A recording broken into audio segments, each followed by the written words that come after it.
नमस्कार दोस्तों, आप सभी का स्वागत है मेरे अपने प्यारे से चैनल आदित्य रंजन टॉक्स में। तो मैं मेरे भाई इस वीडियो के माध्यम से आप लोगों को अपना एक्सपीरियंस बताने वाला हूं कि जब हम कुंभ मेला गए थे तो वहां पर क्या मेरा एक्सपीरियंस रहा, कितना मुझे समय जाने में लगा, कितना समय मुझे आने में लगा, क्या वहाँ की सुविधाएं थी, क्या ये जो सरकार दावे कर रही है इतने सारे सुविधाओं को लेकर के, क्या वो खोखली दावे हैं या फिर उसके अंदर में कोई दम भी है। ठीक है, एक आम पब्लिक को कितना समय लग सकता है पहुंचने में, किन बातों का ध्यान रखना चाहिए, वहाँ पर कौन सी चीज़ ऐसी है जो आप साथ लेकर के जा सकते हैं, क्या क्या आपको छोड़ के जाना चाहिए। ठीक है, बाकी सरकार ने आपके लिए वहाँ पर क्या कर रखा है, आपका स्नान करने का सही समय यहाँ पर क्या है। ठीक है, बहुत सारी बातें लोगों के मन में आ रही है और काफ़ी मैंने वीडियोज़ यहाँ देखे हैं जो मेरे भाई कोई जानकारी कुछ दे रहा है, कोई कुछ जानकारी दे रहा है, मतलब भगदड़ होने के बाद में भी काफ़ी ऐसे वीडियो सर्कुलेट होने लगे कि यहाँ पर इस समय पर मत जाओ, इस समय पर जाओ, इस रास्ते से जाओ। तो ये सारी रास्ते या सारी चीज़ें मैं मेरे भाई आपको खुद ही बताऊंगा यहाँ पर, क्योंकि मैं खुद अभी कुंभ होकर के आया हूँ। मौनी अमावस्या का दिन था और हम लोगों ने प्लान किया हुआ था कि जो 6 डेट्स हमारे पास में कुंभ को लेकर के हैं, उन्हीं 6 डेट्स में से एक मौनी अमावस्या का दिन हमने चूज़ किया था 29 जनवरी, जिसको हम लोग जाएंगे और उसके बाद में पहले इसे साई स्नान कहा जाता था और अभी से अमृत स्नान कहा जाता है, हम उसे अटेंड करके आएंगे। कुंभ के बारे में अगर मैं थोड़ी सी जानकारी दूँ यहाँ पे, तो कुंभ की मेरे भाई बहुत अपनी एक वास्तविकता है, बहुत उसका अपना एक मानना है, महत्व है उसका। ठीक है, ऐसा कहा जाता है यहाँ पर कि जब कुंभ का मेला लगता है तो जो देव होते हैं वो धरती पर खुद आते हैं और उस मेले को अटेंड करते हैं। कुंभ का स्नान सबसे पवित्र माना जाता है कि अगर हम उस स्नान को अटेंड करें तो वहाँ पर हमारे काफ़ी सारे पाप धुल सकते हैं, हमें एक थोड़ी सी मोक्ष की प्राप्ति हो सकती है। इसलिए कुंभ में जब आप डुबकी लगाते हैं तो न सिर्फ आप अपने नाम की डुबकी लगाते हैं, बल्कि आप अपने नाम, अपने माता पिता के नाम, अपने पूर्वजों के नाम से भी डुबकी लगाते हैं ताकि उनकी भी आत्मा को शांति मिल पाए। जाने के पहले हमने अपने पंडित जी से पूछ लिया था कि जिसका महत्व क्या है, तो सारी बातें उन्होंने विस्तृत रूप से बताई कि देखिए 5 बार नाम लेकर के डुबकी लगाइएगा, एक अपने माँ के नाम से, पिता के नाम से, एक अपने पूर्वजों के नाम से, एक जिनको आप चाहते हैं, अपने दोस्तों को, बाकी लोगों को उनके नाम से, खुद के नाम से वहाँ पे। ठीक है, तो अपनी बहुत प्यारी सिग्निफिकेंस है इसके यहाँ पे और हम हमेशा इसकी कामना के लिए, अच्छा होने के लिए मेरे भाई इसमें हम डुबकी लगा के आते हैं। ऐसा कहा भी जाता है यहाँ पर कि जैसे 4 धाम है और जो 4 धाम घूम लेता है उसको मोक्ष की प्राप्ति होती है, वैसे ही यहाँ पर हमारे सनातन धर्म में ये कहा जाता है कि कुंभ में जिसने स्नान लगा लिया तो समझ लो उसके सारे पाप गंगा में धुल गए। ठीक, तो सबसे पहले अब यहाँ पर मैं अपनी एक्सपीरियंस को शुरू करता हूँ। एक्सपीरियंस में मैं मेरे भाई बताता हूँ यहाँ पे। देखिए, अभी जो ये कुंभ है ये असल में है क्या। ठीक है, मैं थोड़ा सा आसान रेट में आपको समझाता हूँ और कुछ मेरे पास में फैक्ट्स हैं, मैं उसके आधार पर बताता हूँ। जैसे क्या होता है, कोई भी एक शहर है, ठीक है, जैसे प्रयागराज एक शहर हो गया, इसी तरीके से दिल्ली में भी काफ़ी छोटे छोटे लोकेलिटीज़ हो गए, तो वैसे ही यहाँ पर जो है कुंभ को एक पूरा का पूरा डिस्ट्रिक्ट बनाया गया है। हर 12 साल के बाद में कुंभ का आयोजन होता है। तो ऐसा नहीं है कि सरकार 2 महीने से यहाँ पर काम करना शुरू करती है, कुल मिलाकर के 2 से ढाई साल पहले यहाँ पर काम शुरू हो जाता है, प्रोजेक्ट्स, टेंडर, सारी चीज़ें पास हो जाती हैं। तो ये कुंभ को पूरा एक डिस्ट्रिक्ट ही बना दिया गया है। जैसे मैं पश्चिम चंपारण डिस्ट्रिक्ट से आता हूँ, उस डिस्ट्रिक्ट के अंदर में काफ़ी छोटे छोटे शहर पड़ते हैं, उसी तरीके से यहाँ पर इसको एक डिस्ट्रिक्ट बना दिया गया। इसका एक अपना एसपी है, इसका एक अपना मेरे भाई यहाँ पर जो है वो अधिकारी है जो सारी चीज़ों को मैनेज कर रहा है। और जब ये कुंभ खत्म हो जाएगा तो सारी चीज़ें डिसॉल्व हो जाएंगे। इनके अपने स्कूल हैं, इनके अपने हॉस्पिटल हैं, इनके अपने मेरे भाई सब कुछ है और बहुत ही बड़े पैमाने पर है। ठीक है, तो ये पूरा कुंभ का है यहाँ पर और ये पूरा जो नदी आपको दिख रहा है इसी में स्नान करना होता है, लोग यहीं पर आते हैं स्नान करने। बेसिकली ज़्यादा स्नान शुभ माना जाता है यहाँ पर संगम पे, जहाँ गंगा का और जमुना का संगम होता है। हालांकि यहाँ 3 नदियों का संगम होता है, गंगा, जमुना और सरस्वती। 2 दिखती हैं और एक अदृश्य है, सरस्वती नहीं दिखती यहाँ पे। ठीक है, तो ये तीनों का संगम होता है, इसके बाद में पानी निकल जाता है, लोग यहाँ पर नहाते हैं। अब आप सोचिए, इस बार में पूर्ण अमावस्या के दिन, यहाँ मौनी अमावस्या के दिन मेरे भाई कुल मिलाकर के 10 करोड़ के आसपास में लोग एक दिन के अंदर में आए थे। तो क्या 10 करोड़ लोग एक जगह पर तो नहा नहीं सकते? ऐसा तो नहीं होगा कि एक तुम लाइन लगाए हैं हटो और दूसरा जाओ। तो पहले जो ये स्ट्रेच था यहाँ पर ना, ये पिछली गवर्नमेंट ने 2 किलोमीटर का स्ट्रेच बनाया हुआ था कि 2 किलोमीटर के दायरे में ही लोग नहा सकते हैं। योगी सरकार ने इसको उठा करके 12 किलोमीटर का स्ट्रेच बना दिया कि आप 12 किलोमीटर में जहाँ पर आप वहाँ से नहा सकते हैं। तो ये पूरा डिस्ट्रिक्ट है मेरे भाई यहाँ पर कुंभ का। और अगर हम इसमें देखें तो आप जब देख पाओगे तो इसको अलग अलग डिस्ट्रिक्ट में बांट दिया गया, एरिया में बांट दिया गया। डिस्ट्रिक्ट तो एक ही है, अलग अलग सेक्टर्स में बांट दिए गए। जैसे ये सेक्टर 11 है, सेक्टर 12 है, सेक्टर 13, सेक्टर 14, सेक्टर 15, इस तरीके से करके यहाँ पे। और ये सारे उसके आसपास के गांव हैं। ठीक है, जैसे अगर हम देखें तो शिवकिटी हो गया, सलोरी हो गया, बघाड़ा हो गया यहाँ पे, और जैसे झूसी हो गया, ये सारे इलाके हैं कि इन इलाकों से, इन गाँव से होते हुए आप यहाँ पर कुंभ के अंदर में घुस सकते हैं। ठीक है, तो चलिए मेरे भाई यहाँ पर मैं अपना एक्सपीरियंस सीधा शुरू करता हूँ कि कुंभ में मेरा एक्सपीरियंस कैसा रहा। लेकिन एक्सपीरियंस बताने के लिए मुझे काफ़ी सारे फैक्टर्स आपको बताने पड़ेंगे। सबसे पहला कि वहाँ पर मेरी एंट्री वीआईपी थी या नॉन वीआईपी थी। ठीक है, उसके बाद में यहाँ पर मैं ट्रैवल करके कैसे गया, क्या 2 व्हीलर पे था, 4 व्हीलर पे था या हम पैदल गए। ठीक है। हमारा खाना का एक्सपीरियंस वहाँ पे क्या रहा कि अगर कोई व्यक्ति बिना खाने जा रहा है या खाना लेकर के नहीं जा रहा है वहाँ पे, तो क्या होगा, क्या वहाँ पर लहसुन प्याज का सामान मिल रहा है या बिना ऐसे ही मिल रहा है। साथ में वहाँ पर रेस्ट करने की क्या सुविधाएं हैं, जो सरकार क्लेम कर रही है 1,60,000 टेंट, क्या वहाँ मौजूद हैं या फिर नहीं है। ठीक है। टॉयलेट्स कितने थे वहाँ पे, इसके अलावा हाइजीन का कितना ध्यान रखा गया था, स्पेशली घाट पर साफ सफाई का कितना ध्यान रखा गया था वहाँ पे। ठीक है। जो लोग नहाने जा रहे हैं ऐसा तो नहीं गंदगी में लिपट करके बाहर आ रहे हैं, और लंगर का व्यवस्था था कि नहीं था, ड्रिंकिंग वाटर वहाँ पर कितना था। ठीक है। और ये सारी बातें कुल मिलाकर के मैं आपको बताने वाला हूँ। तो सबसे पहले मेरे भाई शुरू करते हैं शुरुआत से। तो कुंभ जाने के लिए हम लोगों ने जो है वो ना हवाई यात्रा शुरू किया ना रेल यात्रा, सीधा हम लोग अपने पर्सनल गाड़ियों से गए, जो कि हमें ज़्यादा सेफ लगा। वहाँ पहुँचने के बाद में ऑलरेडी वहाँ पर काफ़ी सारे सेक्टर बने हुए हैं, जैसे कि मैंने आपको बताया। नॉर्मल डेज में क्या होता है, गाड़ियों की एंट्री कहीं पर भी हो सकती है, और बाकी दिनों के अंदर में गाड़ियों की एंट्री भी प्रतिबंधित हो जाती है। दो तरह की एंट्री है वहाँ पे, एक वीआईपी और दूसरा नॉन वीआईपी। हमने वीआईपी को बिल्कुल भी चूज़ नहीं किया। हमने सोचा कि अगर तुम भगवान के दर्शन करने वहाँ पर जा रहे हो और वहाँ पर भी तुम वीआईपी सुविधा लो, तो तुम्हारा मेरे भाई वो सारा का सारा धरा का धरा रह जाएगा। चाहे बात यहाँ की हो, बात केदारनाथ की हो, वैष्णो देवी की हो, हमेशा इंसान कोशिश ये करता है कि भक्ति में शक्ति होनी चाहिए आपकी। अगर आप भक्त हैं किसी चीज़ के तो आपके अंदर शक्ति रहे, बाकी भगवान का आशीर्वाद रहेगा ना। 20 किलोमीटर चलना पड़े, 25 किलोमीटर चलना पड़े, आप अपने दम पर थोड़ी चल रहे हैं, वो तो उनका बुलावा आया है, उनके शक्ति पर आप जा रहे हैं, उनके शक्ति से आपके पाँव चलेंगे, उनके शक्ति से जयकारा लगाते आप आगे बढ़ेंगे, और वही होता है। नॉन वीआईपी हमने चूज़ किया, जैसे बाकी लोग जा रहे थे, कोई बोरा रख करके, कोई बैग लटका करके, सेम उसी तरीके से हम लोग भी बैग लटका करके मेरे भाई निकले। बड़ा मज़ा आया। कहाँ से एंटर हुए हम आपको थोड़ा ये बताते हैं। तो ये पूरा का पूरा गांव है, यहाँ पर एक झूसी गांव है। यहाँ पे एंट्री पहले ही बंद है। आज तो प्रयागराज में भी एंट्री बंद है, मतलब तुम प्रयागराज शहर में भी नहीं जा सकते। ठीक है। तो यहाँ का लोकल नंबर प्लेट भी जो है यूपी 70 करके है, तो जिनकी गाड़ियाँ थी यूपी 70 वाले टू व्हीलर वो जा सकते थे, बाकी लोगों को इधर ही रोक दिया जा रहा था सेक्टर 4-5 के तरफ में। ठीक है भाई। तो यहाँ पर ये जो हो गया हमारा, जैसे ये 5 हो गया इस तरीके से। तो हम लोग इस गांव से यहाँ पर महावीर रोड करके हैं, वहाँ पर हम लोगों ने अपनी पार्किंग में गाड़ी लगाई, और यहाँ से गाड़ी लगाते लगाते मेरे भाई यहाँ से हम लोग चलना शुरू किए। इधर पूरा पूरा एरिया महावीर पार्किंग था, बहुत मतलब बहुत पीछे एरिया, बहुत पीछे एरिया। यहाँ से एंटर होकर के अंदर अंदर अंदर अंदर हम लोग भाई चलते रहे। ये जो बेल्ट्स बने हुए हैं ये वो रोड हैं, जो कि कम से कम 60 से 70 फुट रोड है यहाँ पे, मिनिमम की मैं बात कर रहा हूँ, और इन्हीं रोड्स के माध्यम से आप यहाँ पर चल सकते हैं। जब इन रोड्स की अगर हम बात करेंगे तो हम लोगों ने इसी रोड से चूज़ कर चलते रहे, और चलते जो स्नान हमारा हुआ वो सेक्टर नंबर 21 में हुआ, यहाँ पर हुआ। यहाँ से लेकर के कुल मिलाकर के यहाँ तक की औसतन जो हमारी दूरी थी वो लगभग आप ये मान करके चलिए 10 किलोमीटर थी। तो एक साइड से हम लोग 10 किलोमीटर पैदल गए हैं, और फिर वापस भी हमारी गाड़ी यहीं लगी थी, तो हम लोग आकर के झूसी एरिया में महावीर रोड के पास में हमारी गाड़ी लगी हुई थी, तो वापस हम लोग 10 किलोमीटर यहाँ पर आए। यहाँ तक तो कोई दिक्कत नहीं है, आप चल रहे हैं, और आसपास में ये सारे सेक्टर्स हैं बने हुए हैं यहाँ पे। ठीक है। यहाँ पर टेंट भी क्या बना है क्या नहीं बना है मैं वो भी आपको बताऊंगा। यहाँ तक तो कोई परेशानी नहीं आती है, लेकिन जैसे सेक्टर 19 के बाद में आप आते हैं, उसके बाद में आपको कुछ करने की ज़रूरत नहीं है। आप शांति से चुपचाप खड़े हो जाइए, भीड़ आपको अपने साथ में भगा के लेके चली जाएगी। मतलब इतनी भीड़ थी उस दिन यहाँ पर कि कुछ नहीं करना, आप खड़े रहो। भीड़ अगर आगे जा रही है, जैसे मेट्रो में देखते हो ना, चुपचाप खड़े हो गए, भीड़ मार लिया धक्का तो आगे बढ़ गए। अब वहाँ पर नहीं रहा तो फिर अंदर वाला व्यक्ति अगर चाहे बाहर आना, और भीड़ अगर नहीं चाहती है तो वो कभी बाहर नहीं आ पाएगा, वही वाली कहानी है। ठीक है। जो क्रॉस रोड है, जो चौराहे हैं यहाँ पर, वहाँ सबसे परेशानी हो रही थी। इधर वाले कह रहे हैं हम इधर जाएंगे, इधर वाले कह रहे हैं हम इधर जाएंगे, इधर वाले इधर कह रहे हैं, तो भैया बीच में जिधर धक्का ज़्यादा लगा आदमी उधर ही बढ़ जाएगा। प्रशासन भी उतनी नहीं है, क्या करोगे। प्रशासन तो इतनी, अब यार पूरा एक डिस्ट्रिक्ट संभालना है ना, यूँ समझो पूरा यूपी पुलिस लाके थोड़ी उतार देंगे कि बाकी जगह पे क्राइम हो जाए, नहीं हो सकता पॉसिबल। ठीक है। तो ये था, बाकी बढ़िया रहा, मज़ा आया। पैदल पैदल चलने में भी काफ़ी आनंद रहा। घाट का भी एक्सपीरियंस हम आपको बताएंगे कि वहाँ क्या रहा क्या नहीं रहा। ठीक है। इसके अलावा काफ़ी सारी बातें। तो सबसे पहले हमने आपको ये तो बता दिया हम किस तरीके से गए। ट्रैवल हमारा हुआ था पैदल, लगभग 10 से 12 किलोमीटर एक साइड से, 10 से 12 किलोमीटर एक साइड से, यानी एक दिन के अंदर में हम लोग नॉन स्टॉप सीधा 25 किलोमीटर की यात्रा हम लोगों ने अपने पैर पर किया है। चले हम लोग उतना, कोई वहाँ पर ऑटो नहीं चल रहे थे, कोई वहाँ पर बाइक की सुविधा नहीं थी, कोई वहाँ पर जो टेम्पू सर्विस नहीं था, कुछ नहीं था। आपको पैदल चलना है, बस आप इतना मान लीजिए। ठीक है। उसके बाद में क्या वहाँ पर जो ये मेला और डिस्ट्रिक्ट बना है, वहाँ पर खाने की कुछ सुविधाएं हैं। भाई साहब लोग इतने हैं ना कि अगर कोई सामान भी आ रहा है तो 2 मिनट में वो गायब हो जा रहा है। तो हर जगह पर ज़्यादा से ज़्यादा एक ही चीज़ उपलब्ध थी, वो थी वहाँ पे चाय। ठीक है। वो आपको नॉर्मल हर 10-10 कदम पर वहाँ मिल जाएगा, छोटे छोटे स्टॉल बने हुए थे।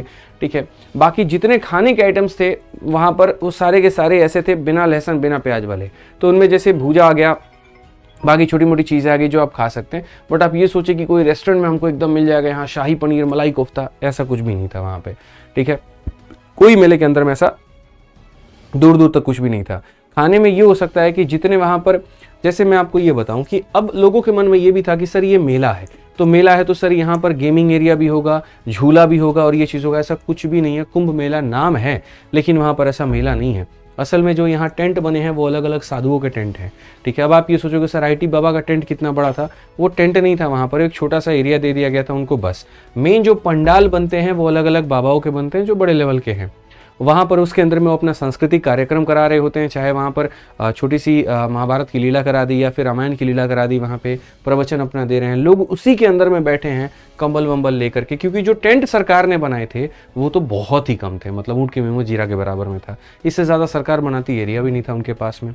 अच्छा, ये जो कुंभ है क्या ये किसी गाँव का है, कैसे है, क्या है? तो असल में ये पूरा पूरा नदी का एरिया है। सब जगह पर मेरे भाई रेत हैं, ठीक है। और इन्हीं रेत में यहाँ पर सारी चीजें बनाई गई हैं। और क्या होगा कि अभी एक जैसे कुंभ हमारा खत्म हो जाएगा, फिर वापस से लोग इनमें या तो खेती करना शुरू कर देंगे या फिर और भी चीजें होने लगेंगी। अब रेत के ऊपर में लोग चले तो चले कैसे? तो मोटी मोटी यहाँ लोहे की चादरें बिछाई गई हैं ताकि उसके ऊपर में चल पाए, गाड़ियाँ आ पाए, बस ये है। जैसे कुंभ खत्म होगा सब खत्म हो जाएगा। जैसे नदी के साइड में जो खेती वेती हो रही होती है वैसे यहाँ पर होना शुरू हो जाएगा। तो यहाँ पर रुकने की कुछ सुविधा उस प्रकार से थी। तो अगर हम सबसे पहले बात करें रेस्ट को लेकर के, तो सरकार ने जो टेंट्स बनाए हैं उनका तो पता ही नहीं चला कि वो टेंट कहाँ गए और क्या नहीं गए, बहुत ही कम थे, ठीक है। तो लोग इन पंडाल में वेट कर रहे थे। दूसरा, ज़्यादातर लोग जो आए थे, लगभग 90 से 95% लोग, वो इस उद्देश्य से आए थे हम आएंगे, नहाएंगे, चले जाएंगे। रुकना वहाँ पर किसी को भी नहीं था, ठीक है। नेक्स्ट बात करें टॉयलेट्स को लेकर के, वॉशरूम्स को लेकर के, तो वॉशरूम सरकार ने काफ़ी बनाए हैं, सफाई भी बहुत रेगुलर हो रही है वहाँ पे। और सबसे मुझे जो अच्छा लगा वो ये लगा कि इन्होंने इस पूरे डिस्ट्रिक्ट में यहाँ पर उन टॉयलेट्स को हार्वेस्ट करने की बड़ी बड़ी फैक्ट्री मतलब टाइप डाल रखा है उन्होंने, कि बड़े बड़े टैंकर्स आते हैं, सारे वॉशरूम्स उठाते हैं, वहाँ सारा मलबा उठाते हैं और वहीं पर उसको खत्म कर देते हैं, डंप कर देते हैं, मतलब पूरा उसको रिसाइकल वहीं पे कर देते हैं। क्योंकि वो कहाँ लेकर के जाओगे यार, एक एक दिन में 10-10 करोड़ लोग आ रहे हैं, सोचिए हर मिनट पे एक बंदा वॉशरूम में एंटर कर रहा है, निकल रहा है, तो वो पूरा सफाई ध्यान रखा गया था। तो ये जो कुंभ का प्रयोजन था, जहाँ जहाँ पर बेस्ट है मैं वो बताऊंगा, जहाँ जो कमियां मैं वो भी बताऊंगा। तो मुझे ये लगा सैनिटेशन का ध्यान वहाँ रखा गया है, साफ सफाई का पूरा ध्यान रखा गया है। इनफैक्ट पीने का पानी चाहिए, हाथ धोने का पानी चाहिए, तो हर 100 मीटर पे काफ़ी सारे नल लगे हुए थे जिनमें प्रॉपर पानी आ रहा था। और वहाँ का आसपास का भी एरिया साफ था काफ़ी ज़्यादा। बाकी पानी की बोटल्स और बाकी चीज़ें भी अवेलेबल थी। और पहली बार मैंने देखा कुंभ में, सच बता रहा हूँ मैं, बिस्लेरी की बोतल भी मिली और 20 रुपये में मिली, ठीक है। बिस्लेरी बलसेरी के नाम से, बिस्लेरी के नाम से और अलग अलग अनसंट नामों से मिलती है, फेक बोटल्स मिलते हैं, लेकिन भाई वहाँ बिस्लेरी का बिस्लेरी ही मिला और 20 रुपये का 20 रुपये में ही मिला, मैं आपको बता रहा हूँ। बाकी जगह पर 20 का 50, 100 भी देते हैं, वो ठीक है, अच्छा लगा। ये लंगर सुबह शाम सारा टाइम चल रहा है, कभी किसी एक सेक्टर में, कभी किसी दूसरे सेक्टर में, कभी किसी तीसरे सेक्टर में, ठीक है। तो वहाँ पर भी जो लंगर भी है हम लोगों ने अटेंड किया, खाया भी भाई। और बाकी तब जाकर के जान आई, मतलब चलने में बड़ी हिम्मत मिली, तो उसके लिए तो मैं बहुत बहुत आभार हूँ। मुझे ऐसा लगा यहाँ पर कि शायद भगवान की कृपा मिल गई और उनके दरबार में मुझे 2 वक्त या 2 अन्न खाने को मिला, मेरा नसीब था, ठीक है। तो लंगर की भी सुविधा वहाँ पर है, पहले बता दें। इसके अलावा बाकी वॉलंटियर्स की अगर हम बात करें वहाँ पे, तो देखो वॉलंटियर्स में थोड़ी सी कमी भी है, थोड़ी अच्छा भी है। अब चूंकि इतना बड़ा डिस्ट्रिक्ट है यार, इतने सारे प्रशासन के लोग वहाँ मौजूद हैं, एक तरफ में आपको फायर सर्विस का भी देखना है, दूसरी तरफ में वहाँ पर जो है होम गार्ड वाले भी लगे पड़े हैं, ठीक है, एम्बुलेंस वाले भी हैं, मतलब सब तरह के जो हैं वहाँ लोग मौजूद थे। लेकिन उनमें जो कमी थी वो ये थी, थोड़ी सी ट्रेनिंग में कमी रह गई थी। जैसे होम गार्ड वालों की बस ड्यूटी लगा दी है, लेकिन क्या उनको करना है, कैसे सिचुएशन में पैनिक होगा, कैसे क्या उनको हैंडल करना होगा, वो नहीं था, ठीक है। सैटेलाइट कम्युनिकेशंस प्रॉपर नहीं थे वहाँ पे, जैसे बोलते हैं ना चौकन्ना रहना किसी तरीके से, वो थोड़ी सी वहाँ पर विजिलेंस की कमी आई। बेशक आप दिल्ली से बैठ करके पूरा कुंभ को मॉनिटर कर सकते हैं, लेकिन अगर किसी को वहाँ चोट लगी, किसी को वहाँ कोई नुकसान हुआ, तो वहाँ पर जो खड़ा वॉलंटियर है सबसे पहले वो रिएक्ट करेगा। तो रिएक्ट कैसे करेगा? जैसे कुंभ में जो अभी भगदड़ हुई थी, तो आप देख पा रहे थे कि एक महिला जो है पुलिसकर्मी थी और वॉकी टॉकी पे काफ़ी मतलब जो है वो शोर कर रही थी कि फोर्स भेजिए, फोर्स भेजिए, फोर्स भेजिए। लेकिन जब तक फोर्स प्रोसेस करती है, वहाँ तक भेजती है अपनी गाड़ी को लेकर के, तब तक 4-5 घंटे हो चुके होते हैं और सब खत्म हो चुका होता है, ठीक है। तो ऐसे सिचुएशन में मुझे लग रहा है कि थोड़ा सा फोर्सेस को ऐसे डिप्लॉय करना था वहाँ पे कि जो कैंप्स बने हुए थे पुलिस बूथ थोड़े और बढ़ाए जा सकते थे, संख्या थोड़ी और बढ़ाई जा सकती थी, और ज़्यादातर होता तो वहाँ पुलिसकर्मी से बेहतर आर्मी जो है वो ज़्यादा बेहतर होती। हालांकि ये केंद्र सरकार और राज्य सरकार के विषय की बात है, क्योंकि क्या होता है ना, देखो भाई पुलिस जितना भी हो वो कम कंट्रोल कर पाती है जितना आर्मी कर लेती है। तो मुझे लग रहा है कि वहाँ पर जो है एक आर्मी 5-6 पुलिस वालों के बराबर होता है, तो वो वहाँ पर डिप्लॉय करनी चाहिए थे ताकि ऐसी सिचुएशंस नहीं आती। हेल्पलाइन नंबर भी अलग अलग थे, फायर के लिए हेल्पलाइन नंबर अलग था, मेडिकल के लिए अलग था। जैसे मैं रास्ते में ही जा रहा था तो एक महिला आई थी आसाम की, वो बेचारी चलते चलते गिर गई वहाँ पे, उसका ये फट गया पूरा, काफ़ी ब्लीडिंग होने लगा। तो हमें समझ नहीं आया वहाँ पे, तो हम लोगों ने वहाँ के हेल्पलाइन नंबर पे कॉल किया, फिर वहाँ से एम्बुलेंस आई और फिर उनका ट्रीटमेंट भी हुआ और वो ठीक हो गई। तो ये बड़ा अच्छा रहा वहाँ पे। अनाउंसमेंट्स को लेकर के बिल्कुल खोया पाया सब चल रहा था। ए बाबू कहाँ बड़ा सुनना हम घर साइल बनी नहीं मिलत रे बाबू ठीक है, यहाँ पर इस बार तो इतनी बढ़िया फैसिलिटी रही, मैं आपको बता रहा हूँ, इतनी बढ़िया फैसिलिटी रही कि अगर कोई गुम भी हो जा रहा है तो आधे घंटे बाद मेरे भाई वो उसको मिल जा रहा है। इसको लेकर के लोग काफ़ी ज़्यादा मीम भी बना रहे थे कि इतनी बढ़िया सर्विस थोड़ी करनी थी कि 3 बार मैं अपनी पत्नी से अलग हुआ वहाँ पे जान के कि शायद ये ना मिले, लेकिन बार में आधा घंटे बाद घूम करके मेरे पास में आ जा रही थी। तो ठीक है, बढ़िया रहा। मेला का एटमॉस्फेयर बहुत बढ़िया है, पॉल्यूशन वहाँ पर बिल्कुल भी नहीं है। ठीक है, तो अगर आप ऐसे सोच रहे हैं कि पॉल्यूशन होगा ये सब होगा, कुछ भी नहीं है मेरे भाई। वहाँ पे उत्साह लोगों के बीच में बहुत है। ये उत्साह ही तो पूरा का पूरा कुंभ है यार, असल कुंभ उत्साह का है और कुछ नहीं है। मैं आपको बताऊं, शायद ही भारत का कोई ऐसा राज्य होगा जहाँ से लोग नहीं आए होंगे। कर्नाटका, आंध्रा, केरला, तमिलनाडु, यहाँ नॉर्थ ईस्ट से बात करें तो मणिपुर हो गया, असम, मिजोरम, हर जगह से लोग आए थे सिर्फ स्नान करने। आप सोचिए उस स्नान का कितना बड़ा महत्व रहा होगा कि इतने जगह से लोग वहाँ पर आ रहे थे। ठीक है, और भक्ति के साथ में, मतलब सब चले जा रहे हैं चले जा रहे हैं चले जा रहे हैं, मतलब ऐसा लग रहा है कि एक उद्देश्य है, एक मोटो है इतना बड़ा कारवा का कि ये भाग रहा है एक तरफ, एक दिशा में वहां पर भाग रहा है। बस यहाँ साइन बोर्ड्स लगे हुए, इधर मुड़िए तो उधर मुड़ रहा है, उधर मुड़िए तो उधर मुड़ रहा है, और वो चले जा रहा है, सफर में चले जा रहा है। ठीक है, एक अलग ही जयकार है, एक अलग मतलब उत्साह वहाँ पे। तो उत्साह तो बहुत है भाई। तुम जाओगे ना, तुम्हारी हिम्मत नहीं होगी ना 10 किलोमीटर चलने की, तुम उस भीड़ के उत्साह में 25 किलोमीटर चल दोगे। ठीक है, क्या वहाँ पर साधु संतों की मौजूदगी थी, जो हम कहते हैं यहाँ पर कि ये नागा साधु हैं और ये सब हैं? तो चूंकि हमारा जो ट्रैवल था वो रात में था, रात में हम साधु लोगों को ज़्यादा नहीं देख पाए।